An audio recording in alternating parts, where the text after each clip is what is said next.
I didn't hear you.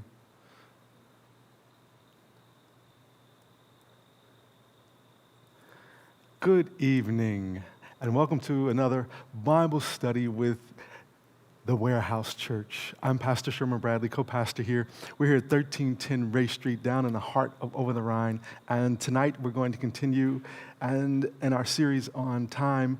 This subject for today is no time to waste. No time to waste.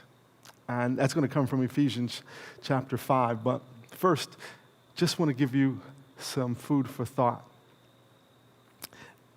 Have you ever gone through a day and at the end of the day wondered, what in the world did I do? Was anything I just did this day meaningful? Did I accomplish anything? Have you thought about that for a couple of days, a week, a month? Have you even looked back over a year or multiple years and wondered, what have I accomplished? I heard Dr. Miles Monroe speak a while back, and he mentioned, will the world know you were here when you were gone? That's a powerful question. We live in a time where there's a lot going on. We have grueling work weeks. We have a pandemic we've been through. But the question is, what are we doing from day to day and week to week with these grueling schedules?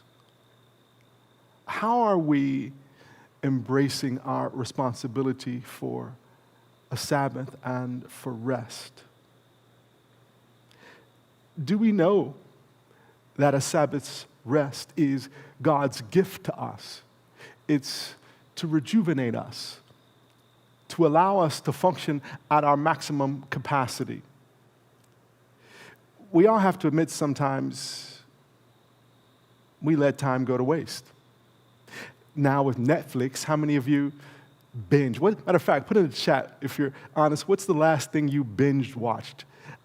How often have you actually spent a day watching one particular thing over the course of hours? I mean, even now, regular televisions will allow you to watch The Matrix, all three. I've not done that, mind you. But anyway, it's important for us to really reflect upon, how do we use time, or is time using us? We can let time go unused or expended to no real purpose. Imagine that. So there's this song Sadell brought up, and I was like, wow, I don't need to look that up. I actually know that song. And so for some of us, it's going to date us. Others are going to be like, who? Otis Redding. Remember that name? Otis Redding. Remember sitting on the dock of the bay, wasting time, watching the ships roll by? That melody in that song, if you ever go listen to that song, it will stick in your head. When I went and I looked up the lyrics, it came back to me just as I opened it and started reading one verse. It was like, oh, wow. I remember that, and never really paid attention to what was really being said. As he says, I'm sitting in the morning sun. I'll be sitting when the evening comes, watching the ships roll in. Then I watch them roll away again. Yeah, I'm sitting on the dock of the bay, watching the tide roll away. I'm just sitting on the dock of the bay, wasting time. He's very clear on what he's doing. Just wasting time. Sometimes we waste time because we're lazy. Other times we let time lapse because we're exhausted. Maybe we're overworked and stressed out. Then there are times that we let time lapse because we're procrastinating. We're bound by fear. But it's important for us to realize we have no time to waste. There's another song. This one is this one's interesting too because it has another tune that is so easy to get stuck in your head. It's the Steve Miller Band, "Fly Like an Eagle." He says, time keeps on slipping away into the future. Think about that.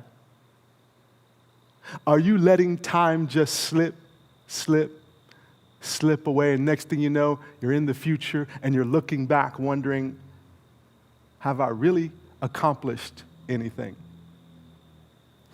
We have this notion that we're going to live forever, or that we will always have the strength and energy we had when we were young. And then you get a little older and you realize young has passed you by, and now you're having to reassess how are you managing time. Things that you previously thought were necessary now don't seem to be as important as they used to be. And now you have this sense of time in front of me is far less than the time that is behind me. There's a saying that we say, and we hear it often in the sports. It says, "Father Time is undefeated." You may be at the pinnacle of your sport. You may be at the height of your physical abilities. But eventually, time is going to catch up with you, and all of that is going to dissipate. All of that is going to change. There's going to be a transition. So when we think about what Paul is sharing with us here in Ephesians chapter 5, verses 15 through 17, we read from the New King James Version first, then from the New Living Translation. The King James says, "See then that you walk circumspectly, not as fools, but as wise, redeeming the time. Because the days are evil," meaning they are pain-ridden, they're troubling. "Therefore do not be unwise, but understand what the will of the Lord is." Now the NLT renders it this way: "So be careful how you live. Don't live like fools, but like those who are wise. Make the most of every opportunity in these evil days. Don't act thoughtlessly. Don't act thoughtlessly, but understand what the Lord wants you to do." Ephesians 5, 15 through 17. So what are the top two things you do that waste time? Think about that for a second. Just the top two. What are the top two things that come to mind when you think, ooh, I have done this and really just let time slip away of no real meaning or benefit? If you're courageous enough, you can put them in the chat. But it's important to reflect and think about, are you binge watching television? Are you reading information that is not leading you to your purpose, but you find yourself entrenched in it? It is entertainment. What entertains you? What do you allow to entertain you that may distract you and detract from purpose, what you're supposed to be doing? It leads to, if you're honest, just wasting time. Time is a precious commodity. No one is wealthy enough to waste. Time is a precious commodity that no one is wealthy enough to waste. Early church leaders believed that holiness was connected to how they used and invested their time. Ephesians 5:16 says, "Redeem the time." Redeem the time because the days are evil. They're troubling. And surely enough, we are living in troubling times. Quite frankly, there isn't a generation that has not thought in some form, facet, or another that they're living in troubling times, because we're all living in the dysfunctions of a sinful world. Another way of saying that is that we are to redeem opportunity whenever it arises. We are to redeem opportunity. Have you ever heard the saying, opportunity knocks? That means that a chance for success or advancement is being offered to you, and it is incumbent upon you to respond. Selah. Many moons ago, my father gave me a quote that really captured my mind later in life, not when he originally told me this quote. It's by Langston Hughes, and you've probably heard it before. And it says, "It is better to be prepared for an opportunity and not have one than to have one and not be prepared." What are you prepared for?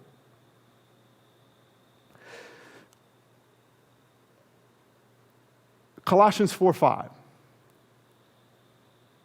It encourages us to live wisely among those who are not believers and make the most of every opportunity. Make the most of every opportunity. In other words, seize the day, seize the moment. Be sensitive to what is going on around you. So here are some things you can do when opportunity knocks. First, make sacrifices for the opportunity. Make sacrifices for the opportunity. In other words, understand that there's a season where you are likely going to have to pay your dues.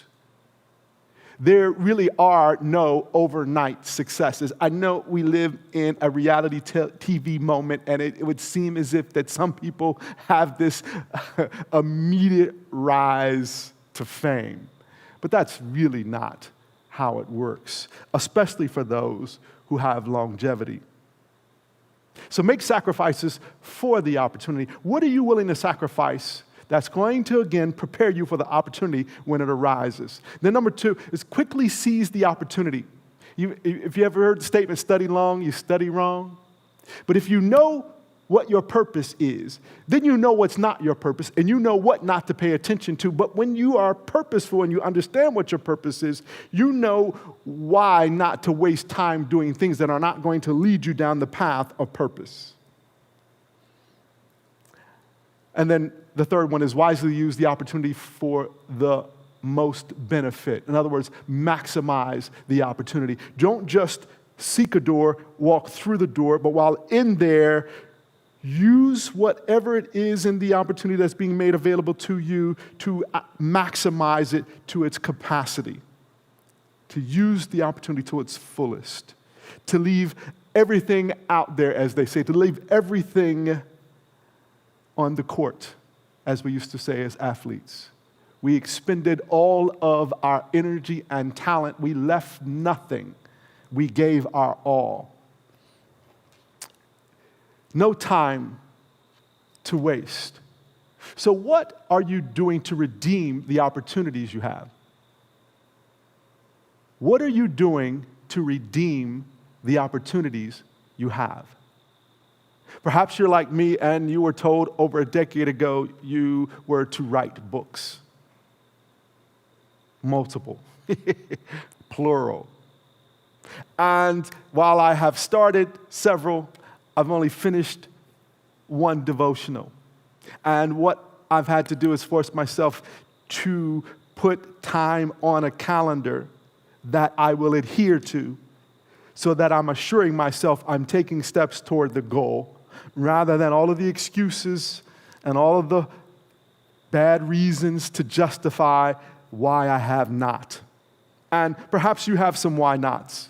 Perhaps you've had some conversations with yourself about how you don't know enough, you're not accomplished enough, you need more experience, or you don't have avenues to get it to anyone who would take it to the next level if you were to finish whatever it is you haven't finished. And you have all these things floating around in your mind that you use as bad reasons to justify procrastination. No more time to waste. You have to make that statement to yourself. Matter of fact, put that in the chat. Tell yourself, no more time to waste. I have no more time to waste. And in that, then you're going to have to create yourself a plan.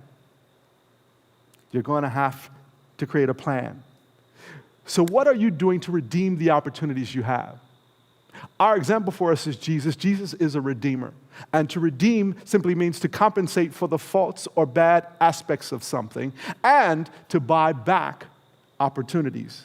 To buy back opportunities. Now, first you have to settle within yourself that while you may look back and see an opportunity that you missed and didn't take full advantage of, and you may have settled within yourself that, well, I lost out.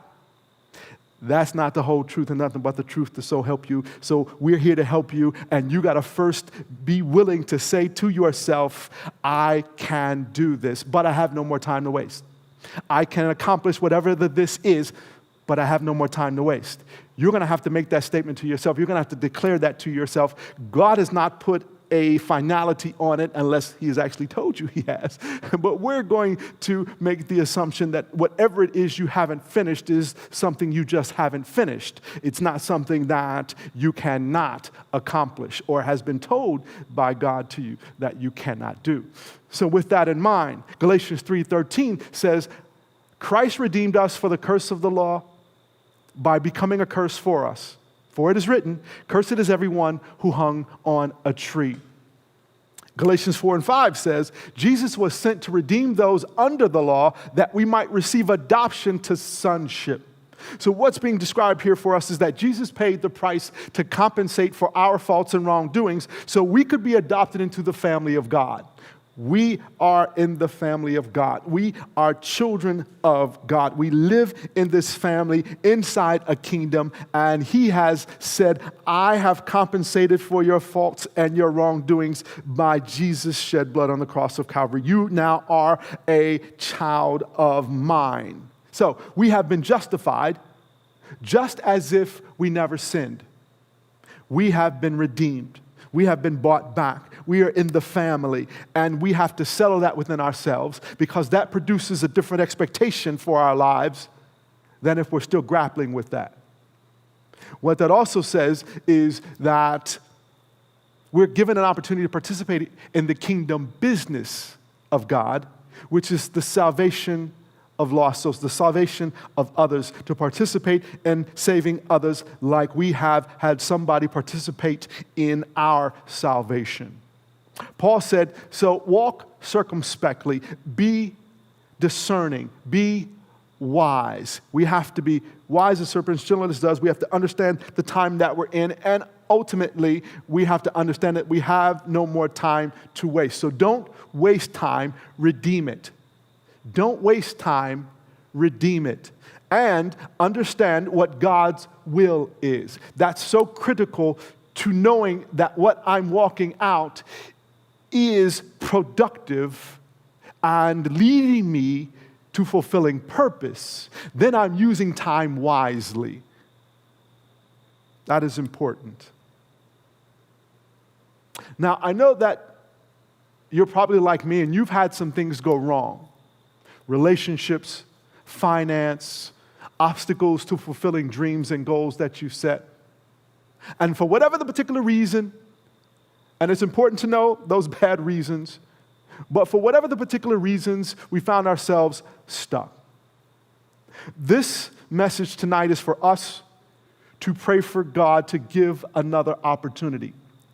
To pray for God to give another opportunity.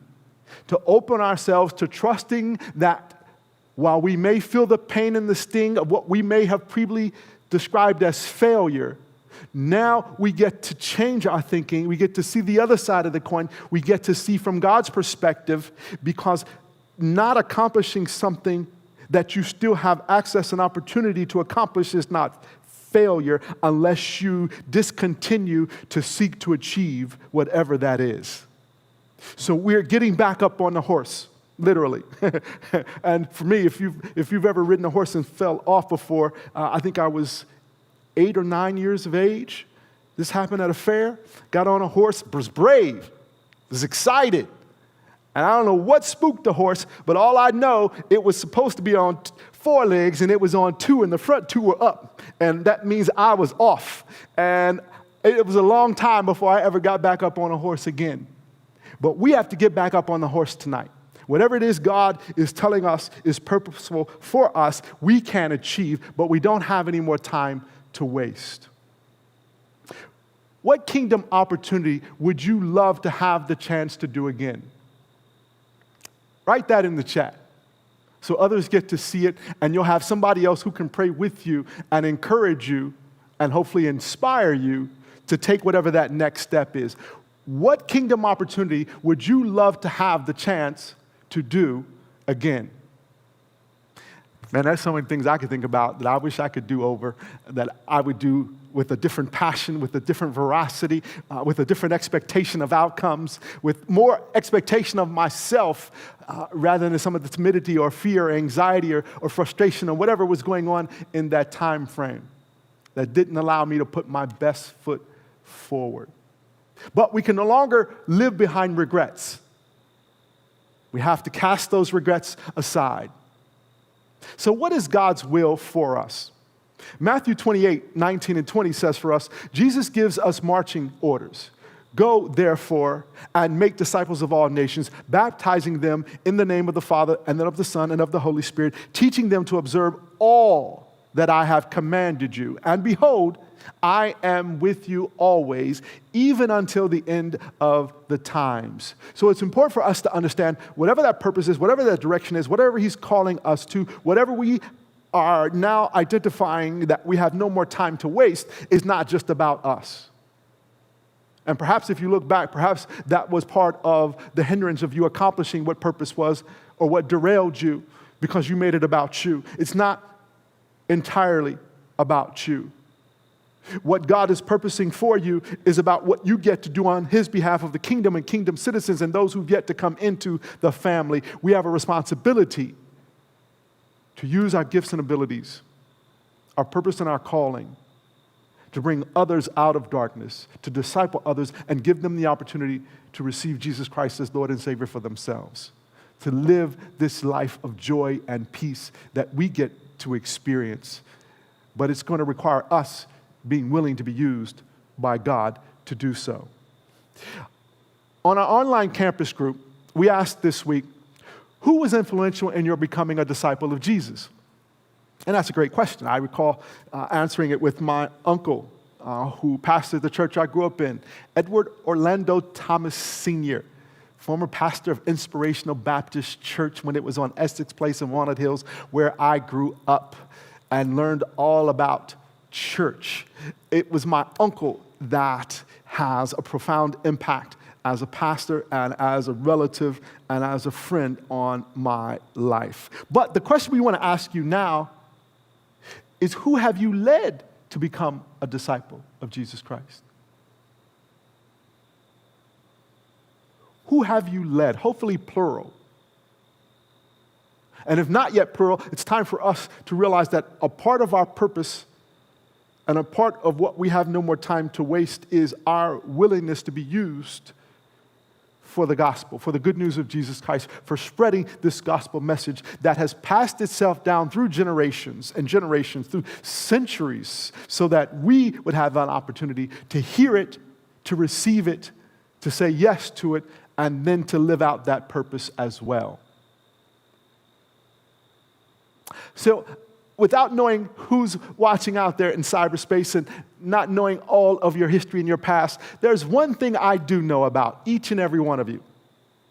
And that is, you want something more from God. Even if you've not told anybody that, you want something more from God. The question is, are you willing to give more of yourself to God?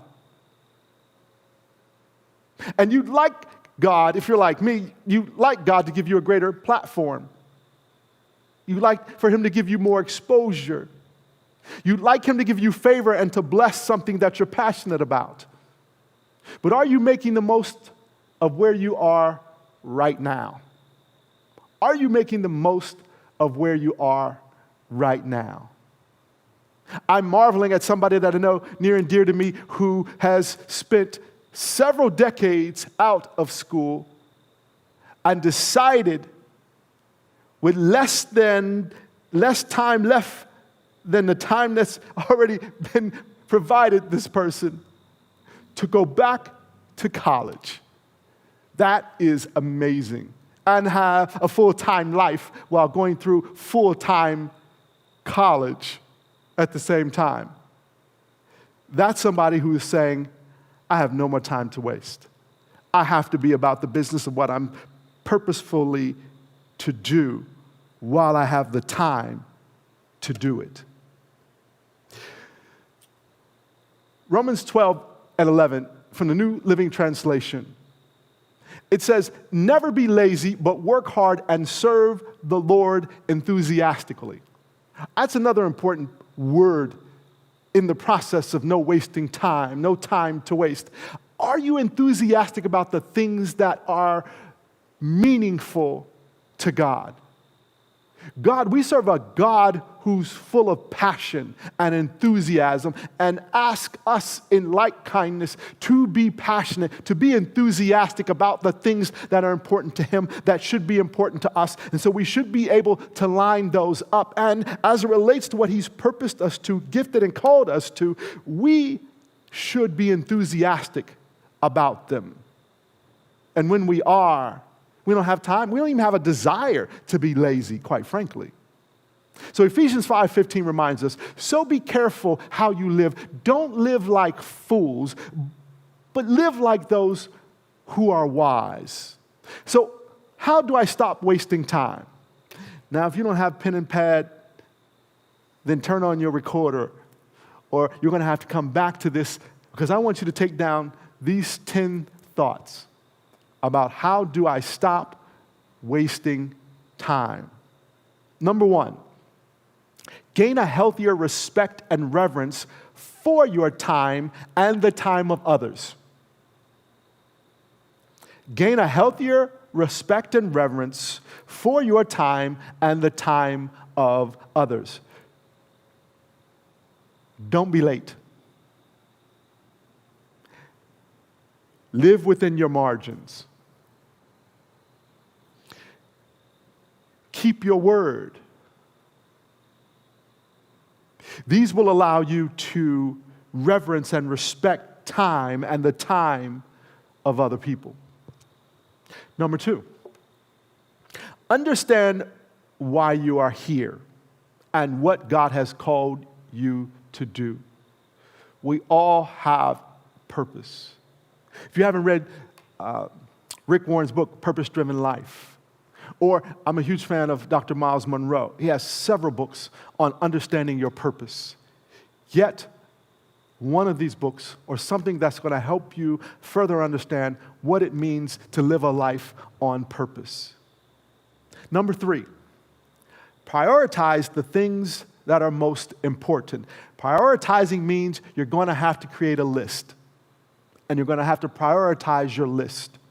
And then you're going to have to be willing to implement a process where you will put on a schedule these things you prioritize so that you know that there is a time frame for you to implement whatever it is that you have to do to fulfill your objective and meet your mission. Number 4, keep track of your time. Write things down. Operate by a schedule. Now, in this keeping track of time, one of the things that we have to do a better job of, and it is necessary to put it on a calendar and adhere to it, is set aside a time for rejuvenation. Because if you're like me and you're task-oriented, you can fill your calendar up with good things but not the great things, and you can find yourself doing more than you have capacity for, which means you will spread yourself thin and not stay narrowly down the path of purpose, and what you'll ultimately do is burn yourself out. And it will show up some way physically, emotionally, psychologically, or all of the above. And when that point in time comes, you're going to have a reckoning to deal with. And you'll have to step back.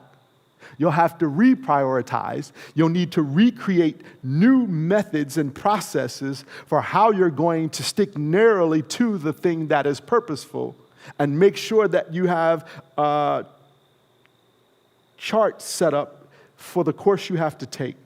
And then you'll make sure that the things that you need to do to rejuvenate you will fill some of these other spaces so that you continue to have the necessary capacity for the things that are purposeful. And what ultimately you do is you'll cut away at the things that may have been good but not purposeful, not going to allow you to be great at your purpose. Number 5, do the hard things first. Wow. You might have to process through that one. You might have to share with somebody who can hold you accountable. Because the moment we start saying hard things, it's hard. It's so hard for X, Y, and Z. It's so hard for A, B, and C. If we allow hard to be our number one descriptor, then we're going to struggle. And ultimately, if we're willing to be persistent, persistence wrecks the resistance, and you can get beyond whatever is hard, but we can't keep putting the hard things off and doing the things that are easy, because the easy things give us a sense of accomplishment or fulfillment, but they're really not getting us down the path in the timely manner that is necessary to be prepared for when the door of opportunity opens, you're there to walk through it. Number 6. Ask yourself, is this the best use of time God has given me? Is this the best use of time? So I'm a huge sports fan. Basketball primarily, but I like to watch golf. I even like to watch certain Olympic events that I normally wouldn't watch if it's not the Olympics. I like to watch some of the international soccer. But I can have so much of my time wasted watching these things that I'm simply just numbing myself from life at times. And I have to be able to discern when I am carving out time because I like this particular sport, or I'm just filling time because I don't want to do or think about something else. Selah.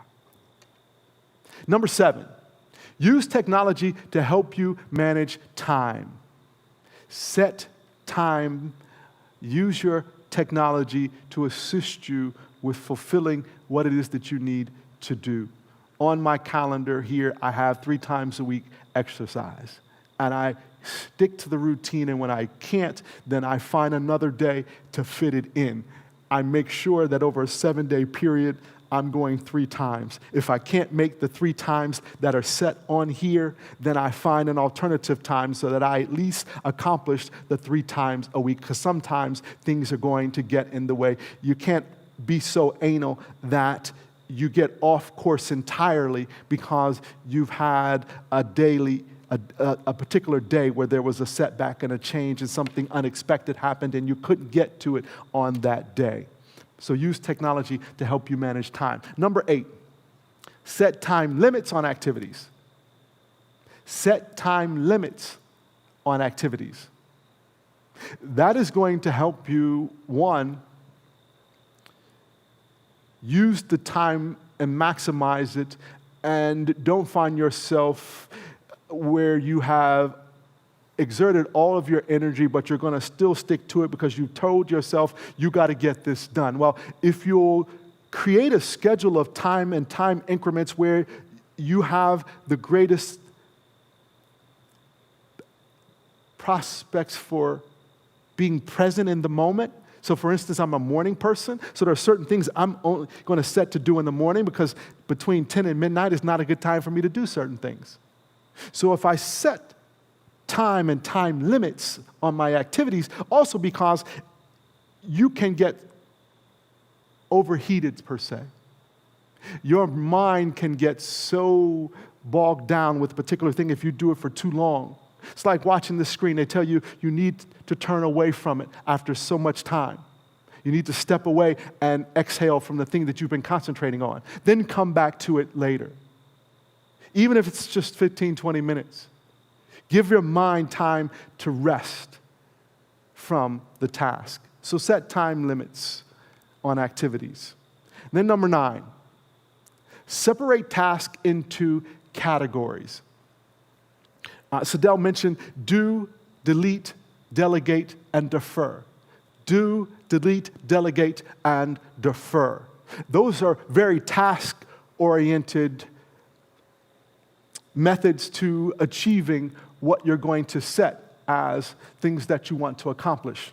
But then I was thinking through this, and if you're someone who has struggled to even get to this number 9 and to create tasks and categories and properly implement them to take you down a path toward what it is that you are desiring to accomplish, you may find yourself in a period and a time where you're going to have to stop before you get to the task and think about what has been holding you back and think about release, retain, and revive.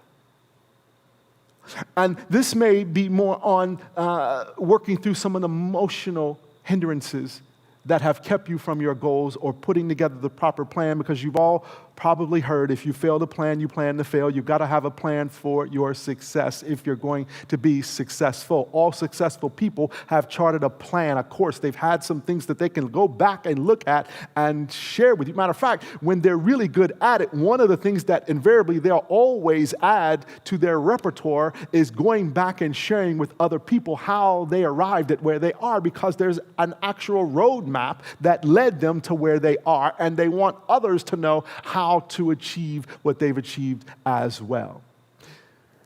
But this release, retain, and revive has been important for me because there were emotional issues that I needed to release. And then there were some things that I needed to identify about myself that I wanted to retain. I needed to reaffirm to myself my abilities that God has given me. So I had to remember what I need to retain. And then there was revive, because there were some things that I had, like writing, brushed to the side, made excuses about, became weary over, made some attempts at certain things and just didn't think it was good enough. I'll give you one example. I spent quite some time finding somebody to edit before I finished this first book. Well, actually, it was a particular book that I was working on, and I sent somebody some of the information, and this was a professional. And she did what professionals do. And man, it was like if you ever got a paper back and the teacher wrote all of her red marks on it because of all the things that you did wrong that you needed to create. That thing was overwhelming. My mind was, and this was one particular editor. And then she was explaining to me that there are like 4 or 5 different editors to actually get to a kind of full product that you want to be able, before you want to share it with the public. And smoke started coming out of my ears. This one process of having this Ginsu knife through my writing was just so much to take on at that time. I put it on the shelf for a while. I don't recommend that. What we have to do is deal with whatever the emotional baggage is that was in the way, because we're going to have to thicken our skin. We're going to have to allow for critiques to happen. We're going to have to allow for that to be a part of the process to getting better. And then they're reviving. In this, one of the things that you're going to have to assess for yourself is, what is it that rejuvenates you, revitalizes you when you get weary, when you find yourself stressful? What positive, healthy outlets do you have to rejuvenate you spiritually and emotionally and psychologically? Write those down as well. Remember what those are. Put them in a plan, in your plan as well, so that you have times for rejuvenation. All right, so those are the 10 things that I want you to take away tonight. We'll conclude with this. James said we are way too presumptuous about time. He says in James 4:13 through 17, "Come now, you who say, today or tomorrow, we will go to such and such a city, spend a year there, buy and sell there, make profit. Whereas you do not know what will happen tomorrow. For what is your life? It is even a vapor. It is even a vapor that appears for a little time and then vanishes. Poof, it's gone. Instead, you ought to say, if the Lord wills." My mother was very good at this. She would always end her desires with, "If the Lord wills, we shall live and do this or that." But now you boast in your arrogance. All such boasting is evil. Therefore, to him who knows to do good and does not do it, to him it is sin. The way we presumptuously trifle with time and boast about what we're going to do later, even later today, James calls a sin. Our times are in God's hands. Time is a gift that is misspent and lost when not employed according to God's design.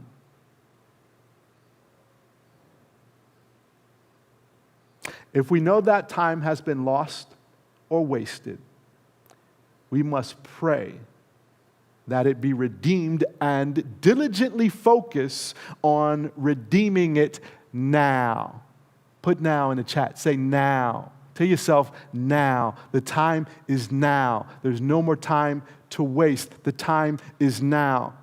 Time is what thousands on their deathbed would deem more valuable than anything else in the whole world.